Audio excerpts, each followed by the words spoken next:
Tonight, you will pick up your phone for no reason at all. No notification, no sound. Your hand will just move. You will unlock the screen, scroll for a few seconds, find nothing new, and put it down again. Then you will do it again 10 minutes later. You already know this about yourself. You have probably tried to stop it. But the real answer for why you can't is far stranger than willpower or addiction. It has almost nothing to do with the phone in your hand. It has everything to do with a brain that was built 2 million years ago on a savanna to search for food that wasn't there yet. Your brain did not evolve to feel satisfied. It evolved to search. Picture an early human ancestor walking across dry grassland. There is no guarantee of food. There is no schedule. There is only searching. Bushes might hold berries. They might hold nothing. A termite mound might be full. It might be empty. Every bush, every log, every patch of ground is a small gamble. And here's the strange part. The brain does not reward the human for finding the food. It rewards the human for the possibility of finding it. This is where dopamine comes in. For decades, people assumed dopamine was the brain's pleasure chemical, the reward for good things. But neuroscientist Wolfram Schultz ran a series of experiments on primates that flipped this idea upside down. He found that dopamine doesn't spike when an animal receives a reward it expects. It spikes when the reward is uncertain. The chemical isn't celebrating success, it's fueling the search itself. Think about what that means. Your brain isn't built to feel good when it gets something. It's built to feel good while it doesn't know if it will. Now hold that thought and go back further. Anthropologist Kristen Hawkes spent years studying the Hadza, a hunter-gatherer community in Tanzania whose way of life still resembles that of early humans. She documented something curious about their foraging patterns. Hunters would often pass up small, guaranteed food sources to chase larger, riskier ones. Not because the odds were good, because the unpredictability itself seemed to matter to the search. Why would evolution build a brain that prefers uncertainty over certainty? Because in an unpredictable environment, an animal that stops searching too early starves? An animal that never stops searching, even when things look empty, survives the years when food is scarce. Restlessness was not a flaw. It was a survival strategy. 2 million years of hungry ancestors wired this into you before you were ever born. Now bring that ancient brain into a modern living room, holding a small glass rectangle. Every time you unlock your phone, you are foraging. Every scroll is a bush. Every refresh is a termite mound. Most of them are empty, but some of them every so often are not. A message, a like, a headline that surprises you. And your brain cannot tell the difference between a berry bush on a savanna and a notification screen. It just knows. Sometimes this search produces something. Keep searching. This pattern has a name in psychology, and it existed long before smartphones. In the 1950s, behaviorist B.F. Skinner ran experiments with pigeons and levers. When a lever always delivered food, the pigeons pressed it occasionally, calmly, like clocking in for a meal.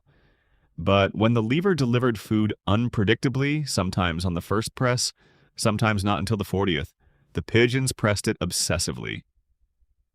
Skinner called this a variable ratio reinforcement schedule, and it produced the most persistent, hardest-to-break behavior he ever recorded in the lab.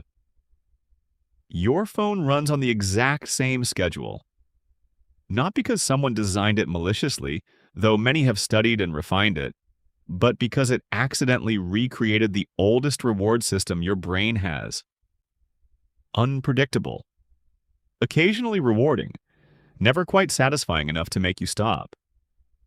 Here is the part that should genuinely unsettle you. This isn't about weakness. It isn't about a lack of discipline. You are not failing to control an impulse. You are running an ancient, successful survival program in an environment it was never designed for. Your ancestors who checked one more bush, dug one more hole, walked one more mile when the food wasn't obvious, those were the ones who survived droughts. You inherited their brain. You did not inherit their savanna. So what happens when the search never runs out? On the savanna, eventually you'd run out of daylight or energy or ground to cover. The search had a natural end. Your phone has no natural end. There is always one more scroll, one more app, one more possible reward waiting behind glass. The environment changed in a single century. The brain did not get the memo. There's a modern mirror to Schultz's dopamine findings that makes this even clearer. Researchers studying anticipation, rather than reward itself, have found that the buildup before checking a phone, that small flicker of maybe, activates the same neural circuitry as anticipating a meal after a long hunt. The moment right before you unlock the screen is doing more work on your brain than what actually appears on it.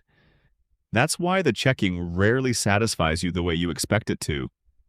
It was never designed to. It was designed to make you check again.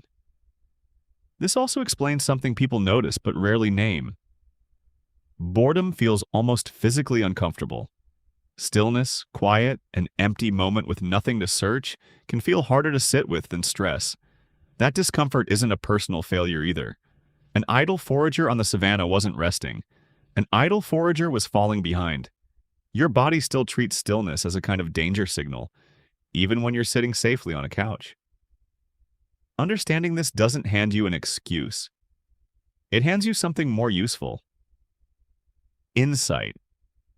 Once you know your brain is not craving the content on the screen, but the uncertainty behind it, you can start to notice the moment before you reach for your phone. That small itch. That's not curiosity about a message. That's 2 million years of foraging instinct, misfiring in a room with no bushes and no termite mounds, only a glowing rectangle pretending to be one. You are not broken. You are ancient. You are running software built for scarcity in a world of infinite, unpredictable, empty little search results. And tonight, when your hand moves toward your phone for no reason at all, you might notice something you never noticed before. It isn't the phone pulling you in, it's a hunter-gatherer, still living inside your skull, still checking the bushes, still hoping this one has berries.